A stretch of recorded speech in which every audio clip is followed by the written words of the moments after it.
Hi, in this video we'll be looking at 10 things that top business schools are looking for, right? There are certain points that you'll not understand. I want you to pause them, go back, watch it again. So getting started with Spike. Guys, Spike is a new thing and this is a new normal. I'm not saying that everyone has to have it or everyone has to be like Brian Adams. Not that Spike, no. But think about it from this perspective. The world is moving to a stage where people have a lot of money, people are affluent, we don't have world wars anymore. And before COVID, we did not have a lot of pandemics bothering us either. So think from the perspective of business schools. What is one thing that will drive human beings when there is no need to find means to an end, or there are no reasons to just look for ways to earn money, and you know what, you're just earning enough money when you're absolutely comfortable. And what is one thing that will matter to people when you have all the resources? Well, it will be your Spike. And I'll give you an example. Stanford says what matters most to you and why, and that's Stanford's way of finding out the superlative of your life. As in, and remember this, guys, you cannot manipulate if you're talking about your superlative. Right? The thing that matters most to you, and it reveals the entire character of a person. You can't give them false examples or manipulate something about the superlative of your life. You know what I mean? Right? Another one, Rotman says, what is your Spike factor? HBS gives you a blank check and says, tell us whatever comes to your mind. Right? Now see, the point is, how will you differentiate if you have, think about it from the perspective of business school, how will you differentiate if you had to choose between 10,000 very well-rounded professionals, very well-groomed individuals, right? 20 years ago, you would really look for the all-rounder individuals, right? But in the last 2 decades, the pursuit of becoming an all-rounder has created so many all-rounders that we can seriously sense a slight shift in the mindset. And now, the schools and the other academic institutions are asking that we know you have the means to pursue everything. We know that you have great academic backgrounds, amazing jobs, strong interest in sports and other things. But we want to know what is one area that has taken a majority of your mind share and how have you performed in it. How you performed in that activity will give them a great access to your character. Do you get it? So that's number one, Spike. Number two, can they sell you? Are you sellable or not? Now, this is another thing that really matters to the business schools. And a lot of people think of MBA programs as safe havens. Well, they are not safe havens, guys. They have to understand if you're sellable or not. Think about it this way. An undergrad institution in India, for a lot of people, can be a safe haven or a place to park yourself for 4 years when you do not want to think about the status quo of life or what you want from yourself. Or the world is not even asking you in any way to show how you're making a great use of your time. And somehow you are getting close to the finish line and building a great understanding of what it means to work in the first job. You're trying to prepare yourself for the world out there, but it's okay. You can afford to be confused. Even if you finish an undergrad, you'll wake up in 2 years maybe and say, you know what, it was a great decision, or maybe you will regret thinking that you could have done so many other things in life. That's okay. You were 17 when you made that decision to pick up the undergrad. Now, when you're looking at a business school, you have to show absolute certainty. You need to really tell someone that this is a very, very well thought decision and you have very sharp goals. And if you don't show this, you will occur as a liability to them. And think about it, you knowing what you want from them and not thinking of making them think of you as a liability is a very, very important part of the equation. Do you get it? That's number two. Number three, academic heavy lifting. Now, your ability to manage the rigor. Are you somebody who will be able to manage or who will be able to excel in the curriculum, do a lot of cases, make Excel sheets, PowerPoints, study diverse subjects with diverse people from a lot of countries and still find ways to attend recruiting events? So they want to understand. Think about it this way. Your ability to pass through the rigor of the curriculum is a very, very important requirement for the business schools, simply because they want to create the greatest class specs. And you can show this with very strong transcripts from the past. And if you don't have a great past, if you don't have a great academic past, find a way to get a high GMAT or a GRE score. See, in some way, it will tell the schools that it's okay. I did not do very well day before yesterday during my undergrad, but you know what? Forget that. Hey, this is who I am today. This this is my great GMAT score today. Do you get it? Number 4, upward progression.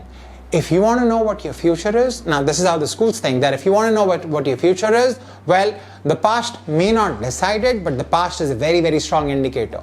And if you have shown a lot of upward progression in the past, it is very likely an outcome of all the initiatives you took, professional relationships that you managed, results that you created, and your past upward progression, how many promotions you've had in the past, and all the things, how you've grown up in the past for the, this is what really, really matters to business schools. It is a great indicator of your current capabilities, and yes, it matters to them. Number 5, and this is a very important one, write it down, take notes, leadership. Guys, it's a very common, very, very recurring term, and this is used across all the business schools, all the applications, your stories, by the way, your leadership stories, they'll ask for it all across essays and interviews. And this is one value that you cannot ignore if you're applying to top business school. And leadership has so many definitions, styles, personalities, and you have to show how you have been a leader in your life and how this value of yours made a difference to you and the others around you. See, business schools such as Harvard, for example, thrive on the value of leadership. Now, so again, this is a very, very important value, leadership. Next. So the next thing that matters to a business school is, yes, your ability to network and communicate. Now, as an MBA, in the future, you will not be working in silos. And this is an important part. Don't network just to build connections right now. But you will not be working in silos in the future. You will not be limited to a desk where you work individually, submit a report, or create an algorithm and go home. Right? You will be working with other people. You will have face-to-face resistances, challenges, opportunities, business opportunities, and a lot of your future will depend on your customers, your interaction with the entire world around you, way more than what it was pre-MBA. And on top of that, you will also be accountable for a lot of people reporting to you. And that means that your actions will impact the future of others as well. Now, hey, by the way, even during an MBA, your success will depend upon you being able to pick up the case study method as well, in which your participation will define your success, your communication, your ability to convince others of a viewpoint that you have. Now, how good you are in your ability to communicate and to build relationships around you, it's not just about speaking a language. And this is not a test of English. That's not what I'm referring to there, right? But it's about your ability to carry yourself in the world of business, building a very professional network, and not just a LinkedIn network, by the way. It is building a very, very strong communication capability and a very, very strong networking capability. It's a very strong characteristic that every school looks for. And you can show this ability by talking about your diverse team engagements. You can do this by talking about your ability to engage in debates, talking about your success of presenting in public. You can talk about a lot of examples where you had to present in front of a lot of diverse groups of people. Bring that forward, it really, really matters. Now, next thing that matters to top business schools is, and this is an important one, by the way, a lot of applicants don't know this, commitment. Yes, it really matters, your commitment, which is a very strong value. Think about it this way. There are so many of you fighting for the same limited seats across the top schools. Like in the top MBA programs, for example, the number of seats has not increased as much in the past 3 decades as the population of the world. Now, the barriers to entry are getting higher and higher. And now, in order to become even more relevant to the business schools, you got to showcase a very, very strong sense of commitment. Your bosses, they have to speak the same language as the schools want to hear. You and your bosses have to sell how you are a great applicant. You have to respond to a lot of situational questions in both the essays and interviews to maintain that coherent theme that you've been pitching to the business schools. You have to respond to video questions. All of you have to do behavioral interviews. And in some cases, the admissions committees want to interact with you even when you're getting prepared to submit the applications. And they are assessing you across a lot of parameters. And one thing that really matters is your commitment towards your future. And if you're not committed, trust me, the system will not accept you. This is how the fort has been built in this world of business, and it's a very important value for the business school. Now, another thing that matters to the business schools is your willingness to give back. And this is very important in today's world. The B school will hand you over the degree. What will you do with it?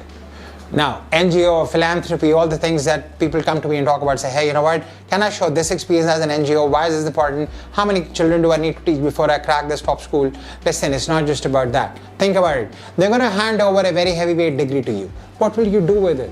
Will you be a responsible leader, also making a difference in people around you or communities around you, or would you be only self-centered? See, once again, past is kind of representative of the future, and schools really value strong philanthropic commitments coming from your past, as it shows your character to the business schools. One day when you're the CEO of a Fortune 500 company, good job, by the way. Now, how you think about others will really make a difference to the world. You might think of yourself as somebody who's insignificant today and maybe wonder, why do I need to have very strong social values? Although I still think you're significant today as well, but in the future, you are going to put on a lot of weight, a lot of corporate weight, right? And your thought process would really matter. Do you get it? Clear? Next, cultural fit. Well, to be very honest, I have this point here because schools talk about it, but this one is on a very shaky ground. It's not easy for a human being right now to have one culture in today's world. Like you and I don't belong to one culture anymore in today's world. Well, all of us in the entire world, we speak the same language of social media, WhatsApp. Most of our triggers, motivations, things that are important to us across the globes are very similar. Now, however, in the middle of this global melting pot, the schools are still striving hard to assign personalities to themselves. And now, in order to preserve that sense of culture, they are normally looking for people who belong to that kind of culture. And your job as an applicant is to find out how you are a great fit for them. And this is very ambiguous. Why? Because we as people, we adapt and we become what our surroundings are. Yes, if you join a school with an XYZ culture, you will adapt and become that. And I think a lot of people, as long as you're adaptive, will find it very easy to adapt to that culture as well. So, and I've seen this in a lot of applicants, especially from India. Well, they go out and they will really adapt to whatever top school they're getting into, and they'll find a way to say, hey, you know what, that's okay. I'll find a way to be you. Just take me, and this happens. Now, even then, your job is to find out how you resonate with the culture of the school that you're looking at. Do you get it? Clear? If you have confusions around any of these points, put them in the comment section below. Go back, watch the video again. If you're still struggling to understand any of these things, these were the 10 things that top business schools look for. I really hope you learned something new today. With this, I'm signing off and I'll see you in my next video. Thank you.